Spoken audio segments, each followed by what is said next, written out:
Welcome back to the channel and welcome to another edition of the Diamond Star Story series where I tell stories about the players and the cards of the 1934 to 1936 Diamond Star set. This week's player is going to be Wild Bill Hallahan of the St. Louis Cardinals, pictured here in his 1934 Diamond Star card. He was a member of the St. Louis Cardinals when this was issued. It happened in 1934, which was 1 year after he actually appeared in his first and only All-Star game, and I'll get a little bit more into that in a minute. So let's talk a little bit about the card itself before we go into the player, Bill Hallahan. As you can see, this one's maybe a little different than some of the other Diamond Star cards because it actually resembles a little bit more like the 33 Goudeys.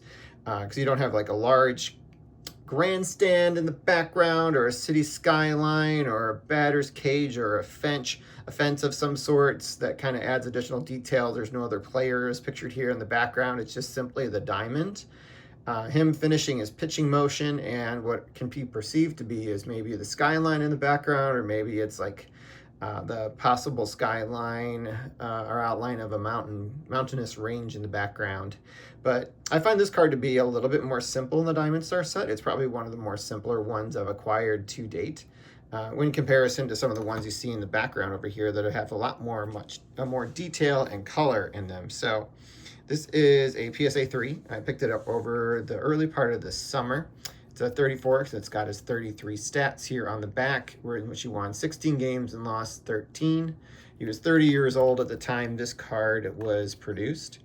And again, he was part of that first series of cards that were released in 1934. So let's talk a little bit about Bill Hallahan. He was a resident of Bingham, New York. He was born there and actually ended up staying there all of his life up until his death in 1981. He was born there in 1902. His active years in baseball were 1925 to 1938. He spent most of those years with the St. Louis Cardinals, which was 25 to 36.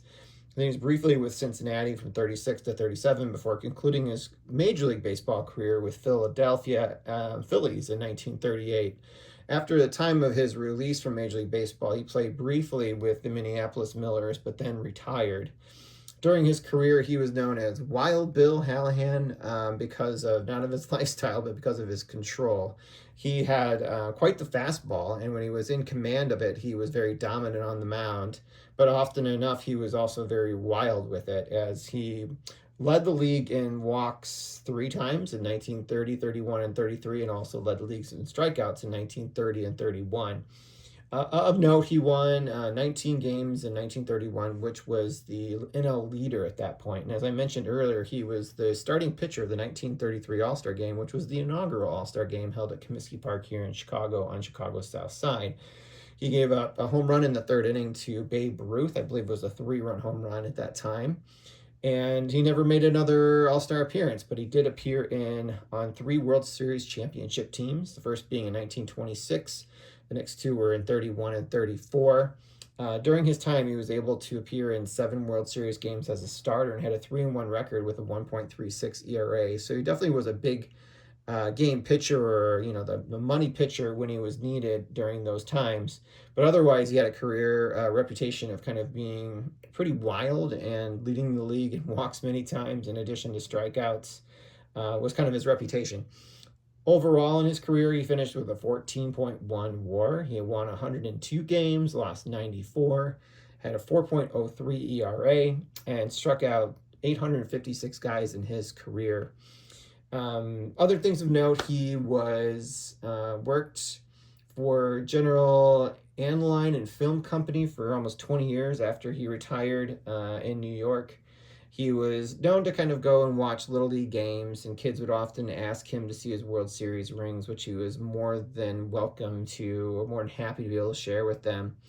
And then he was a regular participant in the Cardinals old-timer games up until the time of his death, so he definitely knew the Musials, the Slaughters, the Gibsons, and such of the Cardinals' history, just because he would show back up in St. Louis for those games at Sportsman's Park. I do also have another one of his cards to kind of put these side by side. We'll pull it, Bill, over here, and I do have another one. As I mentioned, it's actually from the same year. It's the 1934 Goudey.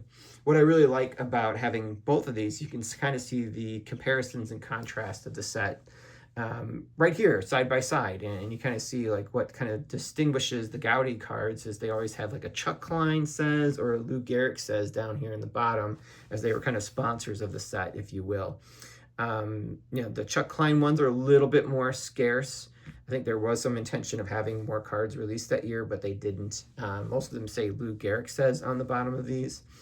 And then you have like some sort of picture of the diamond in the background there where players are playing the game. I think they're just beautiful cards. I think 1934 is one of the best years for baseball cards, in kind of the same way I really think like 1953 is a wonderful year. Where you have two like really solid sets with really great card designs. They also have the batters ups that were released during that year too, if you wanted to add a third set into that mix. And you have a great player selection between the two sets, minus like Ruth, because he doesn't appear in either one of the sets for 1934.